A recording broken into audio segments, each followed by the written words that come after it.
Hello friends, SSC CPO 2019 के medical exam जो थे ये 18 अक्टूबर से शुरू हो चुके हैं। मेरा जो मेडिकल एग्ज़ाम की डेट थी वो 22 अक्टूबर को थी और मैंने मेडिकल क्लियर कर लिया है। आपको बता दूं कि ये एसएससी सीपीओ में मेरा तीसरा मेडिकल था। 2017-2018 के मेडिकल भी मैंने दिए थे। 2017 का मेडिकल तो हालांकि मैं अनफिट हो गया था, फिर मैं रिव्यू मेडिकल के लिए नहीं गया था और 2018 के मेडिकल को मैंने क्लियर कर लिया था।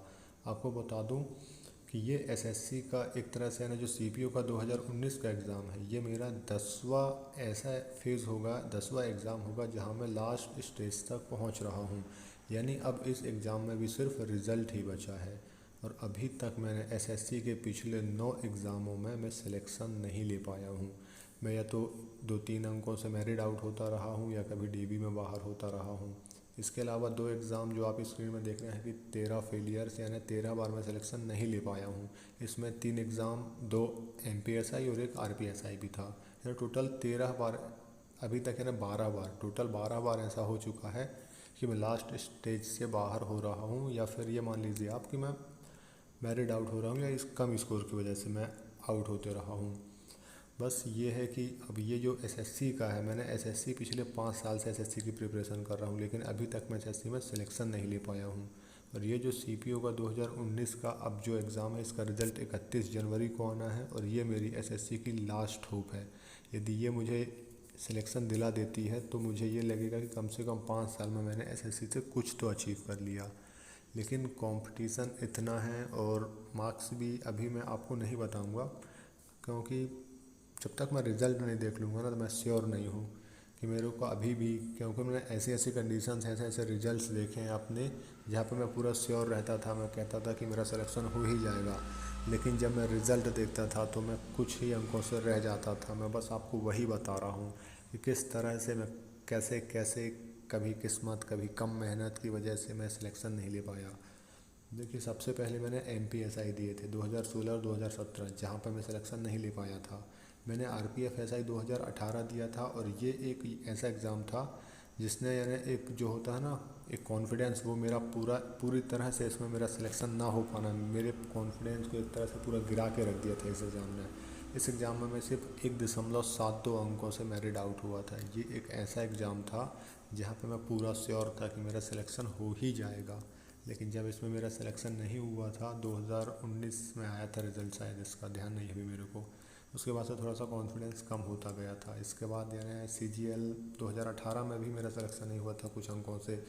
मैं 15-16 अंकों से सीजीएल 18 में सिलेक्शन नहीं ले पाया। फिर मैं सीजीएल 19 में बैठा, लेकिन तब तक माइंड प्रेशर काफ़ी ज़्यादा हो चुका था और मैंने सीजीएल 2019 का जो अपना मेंस का पेपर था, बहुत गंदी तरीके से बिगाड़ा था मैंने उस पेपर को। मैथ्स में मेरे बहुत ही कम मार्क्स आए थे और मैं 2019 सीजीएल से भी बाहर हो गया था। इसके बाद मैंने सीपीओ को बता देता हूँ। सीपीओ 2017 में तो मेडिकल अनफिट हो गया था और 2018 में मेरा सब कुछ था, मैंने मेडिकल फिट किया, सब किया। लेकिन जो मेरा स्कोर था, जो मिनिमम कट ऑफ थी सीआरपीएफ की, उससे मेरे 3.83 अंक कम रह गए थे और इस तरह मैं सीपीओ में मेरिट आउट हो गया था।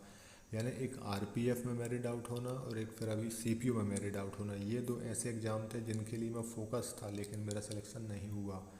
एक और बता देता हूँ आपको, सिलेक्शन पोस्ट फेज 7, ये अब इसके बारे में मैं क्या ही कहूँ। जहाँ पे मेरा सिलेक्शन होना ही था वहाँ पे मैं डीवी डॉक्यूमेंटेशन से मेरे को रिजेक्ट कर दिया गया था। मेरे स्कोर 146.75 थे और कट ऑफ जो गई थी डीवी की 119 गई थी। लेकिन अब से मैं क्या बोलूँ, किस्मत बोलूँ कि क्या बोलूँ, यहाँ पे उन्होंने मेरे को डीवी से रिजेक्ट कर दिया।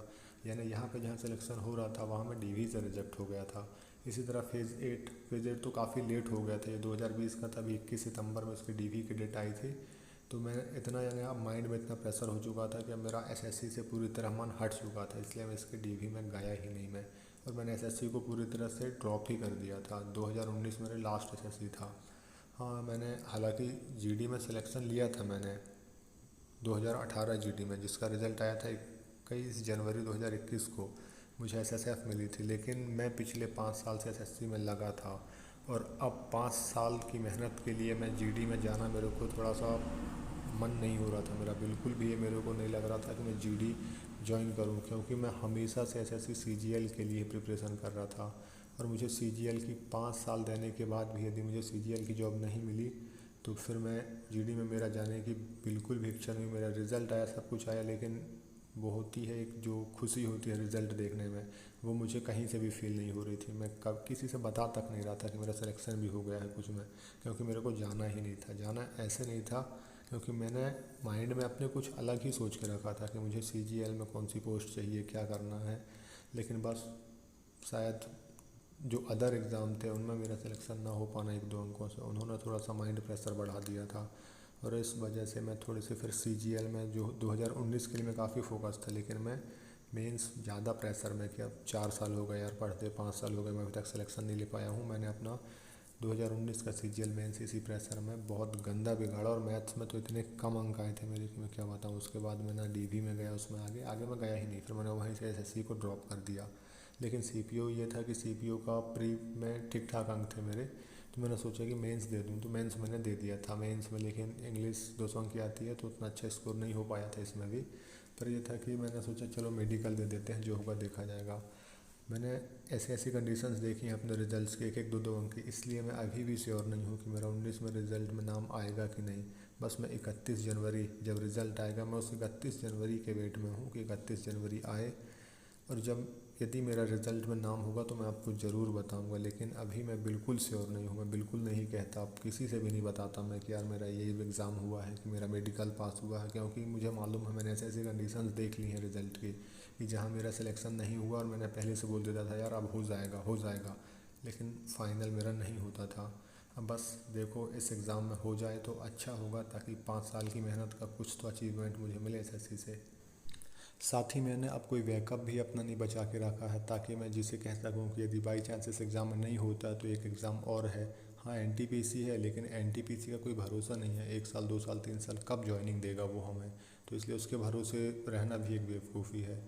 बस ये है, मैं आपसे इतना ही कहूँगा कि आप प्लीज़ अच्छे से पढ़ाई कीजिए। ऐसा बिल्कुल नहीं है कि SSC 5 साल 4 साल मांगती है। यदि आप कंटिन्यूस पढ़ेंगे, कंटिन्यू डेली, यदि 1 साल आपने पढ़ लिया ना, तो आप मैं यकीन मानिए कि SSC सिर्फ 1 साल ही मांगती है। वो तो हम, अब क्या बताऊँ मैं, कि बस एग्ज़ाम के 20 दिन पढ़ लिए, पेपर दे आए, बस यही चलता रहा पूरे 5 साल।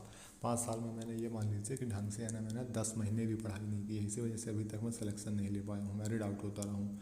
20-25 दिन पढ़ लिए, जाके एग्ज़ाम दे रहे हैं, ऐसे में सिलेक्शन कभी नहीं होने वाला। इसलिए आप प्लीज़ आप अच्छे से पढ़ाई कीजिए, रेगुलर पढ़ाई कीजिए, ताकि आपका सिलेक्शन जल्द से जल्द हो जाए।